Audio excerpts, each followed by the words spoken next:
In 1989, Dr. James Dobson conducted an interview with the serial killer Ted Bundy. The interview took place the night before Ted Bundy was executed. In fact, um, as Dr. Dobson tells the story, they could hear the people outside the prison, the protesters outside the prison, calling for the death of Ted Bundy, and then and he said that at one point in time the lights in the prison kind of flickered some, and Ted Bundy explained that they were testing the electric chair, which is how he was executed, and that's why the lights were flickering. But the reason the interview took place is because Ted Bundy requested it.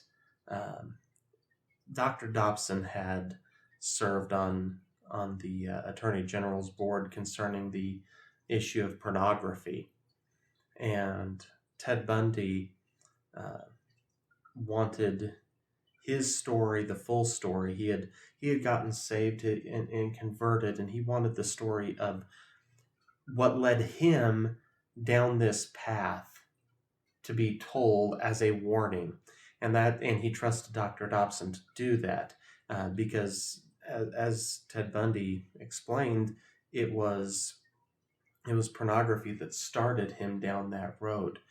And so you have this serial killer, Ted Bundy, who assaulted and murdered many women, and yet in the end, his witness, his interview, has impacted who knows how many lives of young people because of what he did.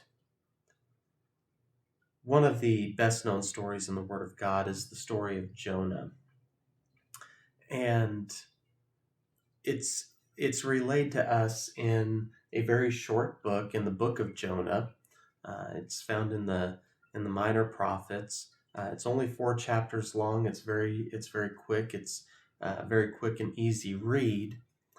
But looking at this story, we see, beginning in verse number 1 of chapter 1 of the book of Jonah, the word of the Lord came to Jonah, son of Amittai. Get up, go to the great city of Nineveh and preach against it, because their wickedness has confronted me. However, Jonah got up to flee to Tarshish from the Lord's presence. He went down to Joppa and found a ship going to Tarshish. He paid the fare and went down into it to go with them to Tarshish from the Lord's presence. So, a little bit of background here. Jonah was a prophet in Israel, the northern kingdom. And as we see here, he is called by God to leave his homeland and to go to Nineveh. Nineveh was the capital of Assyria, not Syria, Assyria, different group. But the Assyrians, they were very, very cruel people. They've been referred to as the creators or the fathers of terrorism. Incredibly violent people. In fact, it had been prophesied that they would come in and destroy the northern kingdom, and this is probably one of the big reasons that Jonah tried to leave, is because he figured, hey, if I'm gone, if I leave, then if I don't go to preach, then they won't hear the word, they won't repent, and they'll be destroyed. So what Jonah does is, instead of going to Nineveh, which was north and a little bit east of Israel in what is modern day Turkey, he instead goes down to Joppa. Joppa was on the coast, obviously a coastal city, and gets on a boat there, gets on a ship that's headed to Tarshish. Tarshish was in modern day Spain. Basically, Jonah was going to the end of the known world at the time. That's how far Jonah decided he was going to go, how far away he was going to get. And so he gets on this boat and he goes. And what we see here is that Jonah engaged in willful disobedience to the call of God. He knew exactly what God had told him to do. He knew exactly what he was supposed to do, and yet he made a willful choice, a choice with full knowledge. He knew exactly what he was doing, what he was engaging in, and he made this decision to get on this ship and to go the opposite direction from where God had called him to go. And people do this all the time. Christians do this all the time. They feel God calling them and leading them to go someplace or to do something that they don't want to do because either they have an issue with the person that they're called to minister to, uh, or they or maybe they just don't want to do it. It gets them out of their comfort zone. It makes them feel uncomfortable to go and to do it, and so they modern day in modern day terms, they run away from God. And that's exactly what Jonah did. They choose to be disobedient. They choose to go the other way. And so there's Jonah, gets on board the ship, and the ship heads out. It says in verse 4, "Then the Lord hurled a violent wind on the sea, and such a violent storm arose out of the sea that the ship threatened to break apart. And the sailors were afraid, and each cried out to his God. And they threw the ship's cargo into the sea to lighten the load. Meanwhile, Jonah had gone down into the lowest parts of the vessel, and had stretched out and fallen into a deep sleep. The captain approached him and said, 'What are you doing? Sound asleep. Get up, call to your God. Maybe this God will consider us and we won't perish.' 'Come on,' the sailors said to each other, 'let's cast lots, then we'll know who is to blame for this trouble we're in.' So they cast lots, and the lot singled out Jonah. Then they said to him, 'Tell us who is to blame for this trouble we're in. What is your business, and where are you from? What is your country, and what people are you from?' He answered them, 'I am a Hebrew. I worship Yahweh, the God of the heavens, who made the sea and the dry land.' Then the men were even more afraid and said to him, 'What is this that you have done?' The men knew he was fleeing from the Lord's presence because he had told them. So they said to him, 'What should we do to you to calm the sea that's against us?' For the sea was getting worse and worse. And he answered them, 'Pick me up and throw me into the sea, so it may quiet down for you. For I know that I am to blame for this violent storm that is against you.' Nevertheless, the men rowed hard to get back to dry land, but they couldn't because the sea was raging against them more and more. So as the ship sails out into the Mediterranean, the storm arises. We don't know how far out they got. Um, Probably all indications seem that they probably weren't too far. They may have gotten a few days out into the sea, and with no faster than what the ships were in those days, it wouldn't have been too terribly far, probably out of sight from dry land. But this storm arises. But Jonah is down in the lower parts of the ship. He's fast asleep. And the storm apparently was pretty significant because these veteran sailors, they're afraid for their lives. They think that they're going to die. They think that this storm is going to destroy them. The captain of the boat goes down to find Jonah. Everyone else, there's nothing that they can do with this storm. They're praying out to their various gods. They're heathen people and praying to their gods. And they go and the captain goes and finds Jonah, wakes him up, says, "Why are you asleep? You need to be praying to your God as well, because maybe, our gods aren't answering us and aren't answering our prayers. Maybe your God will." So when Jonah gets up, in the meantime, the sailors, they decide that they're going to cast lots. Basically what this was, is they would have a bag with different colored stones in it. And each stone would be assigned to a specific person in this particular case. And it was a way of divination, kind of like an ancient world way of pulling straws. Whoever pulls the short straw is the person who's at fault in this case. Well, as they pull the colored stones, Jonah's stone comes up. Jonah's the one who is identified, and they look to Jonah. They say, what have you done? What have you done to cause this? Where are you from? And Jonah explains that he's a Jew, that he's from Israel, that he is a servant of God, the one true God. And he tells them, we're told, we're not given the full conversation, but we're told that he tells them what he did, that he was called to go to Nineveh, and that instead he's going to Tarshish. And the people realize this is really bad, because this man's God is the one is who's bringing this storm, and the storm is just getting worse and worse and worse. There's no sign of it abating. It's just getting the winds are getting stronger. The seas are getting choppier, and so they ask, okay, you're at fault, Jonah. What should we do to get your God to calm the storm? And Jonah says, you're going to have to throw me overboard. It's interesting. Jonah doesn't volunteer to jump overboard. He doesn't step up and say, well, I need to go overboard, so I'm just going to jump overboard. He says, no, you guys are going to have to throw me overboard, because Jonah doesn't apparently want to go into the sea. He doesn't want to die. Now, what we see here in this chapter is that there's this clear theme of disobedience. Because we see it with Jonah. Jonah has been called to go to Nineveh, and he goes instead. He tries to go to Tarshish. The sailors are told specifically that if you want to survive this, you're going to have to throw me overboard. And what ends up happening? It says there in verse 13, nevertheless, the men rowed hard to get back to dry land, but they couldn't, because the sea was raging against them more and more. They thought, well, maybe we don't have to throw Jonah overboard. Maybe we can just turn the boat around and go back to dry land, and that will be good enough.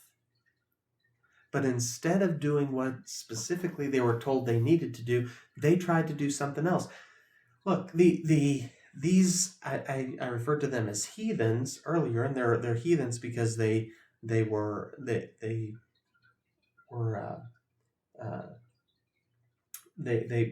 in multiple gods, that none of them were worshipers of the one true God. But they weren't what we would consider bad men. They weren't mean. They weren't violent. They had no desire to actually harm Jonah. They didn't want Jonah to go overboard. They didn't want to throw him overboard. And so they make the decision that they're going to try it their own way rather than doing it God's way. And there's a very, very important principle to be seen here. That sinful behavior for quote unquote good reasons is still sin. Just because you think that, well, I'm doing this for the right reason, I'm doing this for good reasons, it doesn't mean that it suddenly becomes acceptable with God. See, there's two aspects to sin. There's a motivational and an active part of sin. What I mean by that is this, that sin requires both parts, or that sin only requires one part, but both parts become active. A person can do the wrong thing with good motives, but it still be wrong. And a person can do the right thing with bad motives, but it still be wrong because of the motivation. The sailors were doing what they thought was good. They were trying to do what was good. They weren't trying to hurt anyone. They didn't want to harm Jonah. They didn't want Jonah to die. And so they chose to ignore what God said. But sin is sin. And so really, when you actually look at the boat and look at what's going on, it's not just Jonah who's running away from God. Now these sailors are trying to run from God as well. And it says in verse 14, so they called out to the Lord, please, Yahweh, don't let us perish because of this man's life, and don't charge us with innocent blood, for you, Yahweh, have done just as you pleased. Then they picked up Jonah and threw him into the sea, and the sea stopped its raging. The men feared the Lord even more, and they offered a sacrifice to the Lord and made vows. Now the Lord had appointed a huge fish to swallow Jonah, and Jonah was in the fish 3 days and 3 nights. So the sailors, we see here in verse 14, they don't want to be murderers. And they think that if they throw Jonah overboard, that's what's going to happen, is that they're going to become murderers, that they're going to be judged as murderers by the same God who has brought up the storm. The problem is it's not murder. God has other plans altogether, but that's what they were concerned with, is that they would be labeled as murderers. But finally, they come to this point to where they don't have any other options. They can't row against the storm. They can't escape it. They realize we can't outrun God. So we're going to do what he says. And they throw Jonah overboard. And as soon as they obeyed, what's interesting, as soon as they obeyed the will of God, the command of God, the storm stops. It's gone. It's very reminiscent of, and probably what the disciples thought when Jesus calmed the storm on a couple occasions that we have recorded of Jesus calming a storm on the Sea of Galilee, where Jesus rebukes the wind and it just stops. It's no longer blowing. The storm's no longer raging. That's what happens. And what we have here is this indication that God used this, or that these men were converted to become true followers of the one true God, because it says there that they feared the Lord, they offered a sacrifice, they made vows. The indication is that everyone on board that boat was converted and became a follower of the Lord because of what had just happened. And there is this great reality here that even in our disobedience, even when we are doing wrong, God is fully capable of using all of our actions, good and bad, to bring glory to himself. He is fully capable of doing this. Jonah's actions in trying to run from God, God uses that to turn things around and to save those sailors. Ted Bundy did horrific things, but God used him and used his testimony to impact the hearts and lives of other people. We so often get so afraid and so concerned that, oh, well, what if people find out about this mistake or this issue or this thing that I did wrong? And the truth is, everyone has done things wrong. Everyone has sinned. Everyone has faltered. Everyone has failed. We think that we have to cover up our imperfections, but we don't. Instead, as Paul himself recognized, that he said, it's in my weakness that his strength is perfected.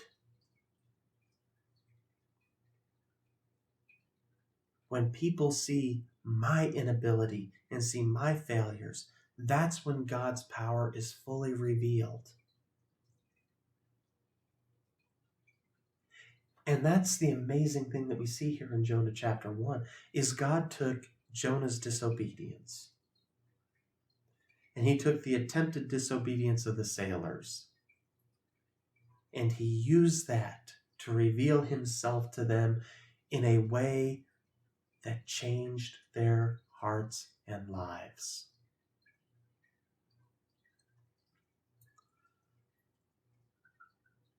But you see, Jonah still hasn't gone to Nineveh. Did you notice that? Here at the end of chapter 1, Jonah's still not willing to go to Nineveh. At this point in time, Jonah's hoping that, hey, maybe I'll drown in the sea and die, and I'll get out of going to Nineveh. But we see that God had made other preparations. He had appointed this huge fish. We don't know what this huge fish was. We don't know what exactly this. Some people think it's a whale. Traditionally, it's pictured as a whale, but we don't know really what it is, what it was. But it swallows Jonah. And it says that Jonah was in the belly of the whale, in the belly of the fish, for 3 days and 3 nights. That doesn't mean that he was in there necessarily a full 72 hours, but he was in there for a significant amount of time, until such time as we'll see in chapter 2 when we get there in the next lesson, that Jonah has a change of heart. Because you see, here's the other principle. You cannot outrun the plans and will of God. Max Lucado referred to him as the great hound of heaven. He will pursue, he will continue. He does not tire, he does not stop.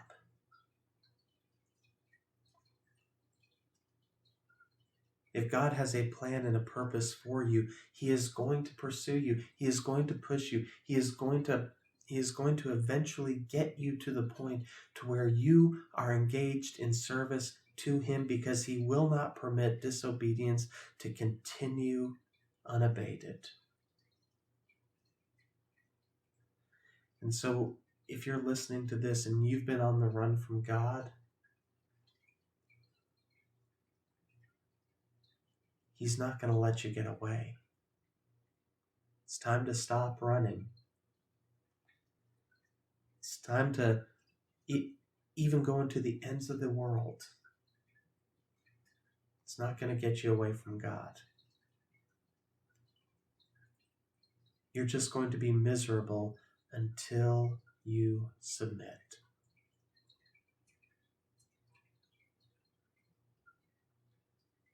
So if the Lord's dealing with you, if the Lord's been calling you, it's time to serve. It's time to submit. It's time to do what he has called you to do. Thank you for joining in on this Bible study.